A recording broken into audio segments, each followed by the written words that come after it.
Hey, what's up, everybody? It's Andy Blanks with YM360. I'm really excited to have a time today where we can just talk about really the nuts and bolts of building a strong youth ministry culture, building that culture within our youth ministry that really draws kids in, draws students in, and makes them want to be a part. You know, what we want out of our youth ministries, what I want out of my youth ministry is that our students have a sense of belonging, a strong sense of belonging, that they have ownership, that our youth ministries, that our youth group is something that they have a stake in. They've got skin in the game, right? There's so many things competing for our students' time that I want my ministry at my church to be something that my students are completely bought into. And there are things that we can do as youth workers to help create that strong culture, to help create that buy-in. And so I want to talk with you about a few of those today. Now, all of these things, I like the way we talked about this, these 5 components, because they're things we can do, but more importantly, there's things that we can equip or empower our students to do. Because, to me, it almost works against creating a strong culture when all we're doing is we're doing the work, right? We're trying to set the table, we're trying to create all these things. If you really want that buy-in, if you really want your youth group to be more than just a programmed hour in your students' weekly time stuff, if you really want them to believe they're a part of it, they need to be part of building that culture. So I want to talk about 5 different components, things we can do, things we can empower our students to do to build that culture. And the first one is creativity. If we think about culture, if you were to Google how to craft culture, how to create culture, you get a bunch of different answers. But when we think about all over the map, when we think about creating a culture, especially a culture that involves teenagers and that's for teenagers, I want it to be a culture where there's creation happening, where there's creativity, not just from the leaders down, right, but from our students. I want our students to be creating. I want them to be a part of that. I want to be creative in my messaging. I want to be creative in the things we do. But again, I also want to be very careful to try to empower our students in our ministry to be creative as well. There's a bunch of different ways we can do this. The great thing is we're not trying to really create a behavior in our students. This is the way they think anyway.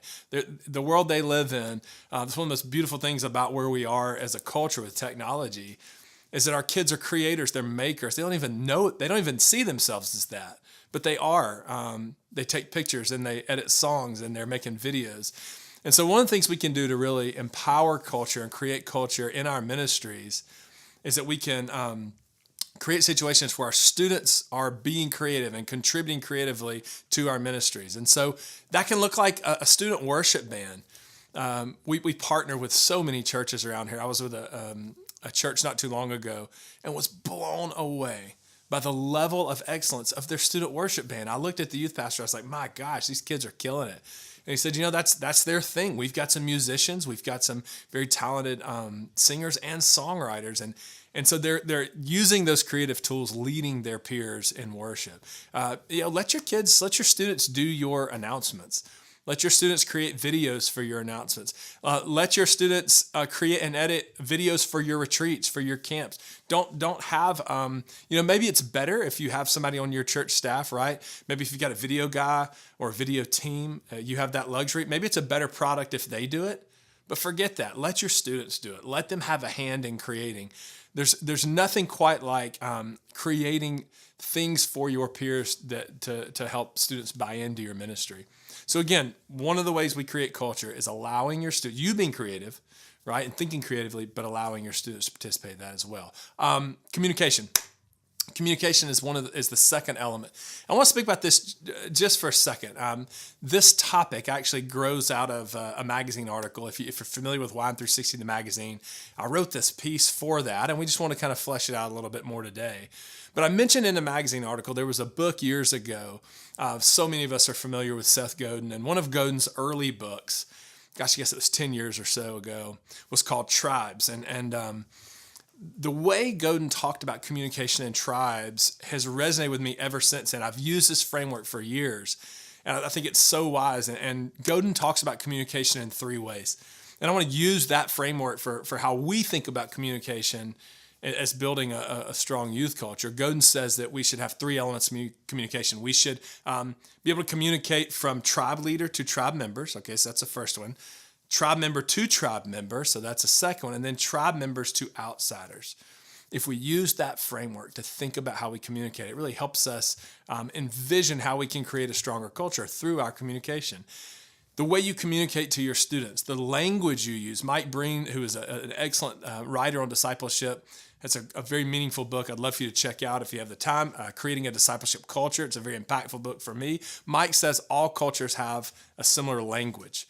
As we're creating a culture of our youth ministry, the words you use matter. The words you use from the stage, what you call things, how you talk about things, even how you teach, how you preach. You create culture by the words you use, how you as a communicator talk to your students. Is your communication consistent? Are you communicating across multiple mediums? Do you only communicate to your students from the stage or from the front of the room? If you're only doing that, that's only one medium. Consider what it'd be like to, embrace so many different social media apps, right? Maybe you're Snapchatting to your kids or Instagram stories or whatever, right? Embracing multiple avenues and mediums for communication, but making sure your communication is consistent. Your communication to your students helps create culture. And then what are you doing to allow your students to speak to one another? And I'm not talking about just in friendship, right? Like hanging out. I'm talking about meaningful content, culture building content. Are you empowering and setting the stage for your students to talk to one another, to communicate together, tribe member to tribe member, to use Godin's language? How are you setting that table? How are you allowing their voices to be heard and allowing their voices to shape and impact your youth ministry culture? That's a great exercise for you to do with your team, to ask the question, where do we see our students really be able to provide input into how they're shaping culture by how they're communicating with each other? And then finally, how are you speaking to outsiders? How are you empowering your students to speak to outsiders? How are you communicating to those students that are in your community context? They're in the schools, they're peers of your students, but they're not attending church. How are you talking to them? How are you encouraging and enabling and equipping your students to talk to them as well? So, the first two, creativity, communication. What about creating common experiences? Creating common experiences is such an important part about culture. And this is one thing as youth workers that we are preconditioned to do. It's probably the easiest one on the list, right? We get the big buckets. You're going to camp, you're doing a mission trip, you're doing a retreat. Those are creating common experiences. And if you build on those experiences, relationally, if you surround your youth facility with pictures of those experiences, if you bring back videos of those experiences up, you're creating culture.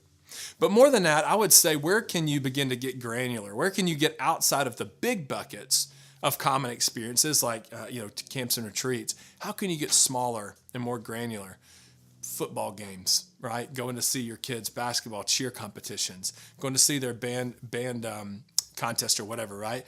Hanging out with your kids playing video games, meeting them for coffee. Those common experiences do more than anything to build culture. And again, I think as youth workers, this is one that's probably most in our wheelhouse. So that's three. The fourth is something that's really important. I want to make sure we camp out here for just a second. And the fourth one is that as we create culture, we have to make sure that we are reinforcing shared beliefs. And you may say to me, Andy, of course we do that, right? I teach the Bible every Wednesday night or whatever. I want to step on your toes here just a little bit, and I hope you do the same for me. We need to always be evaluating how we're teaching, what we're teaching. We've got to create, reinforce these beliefs that we share.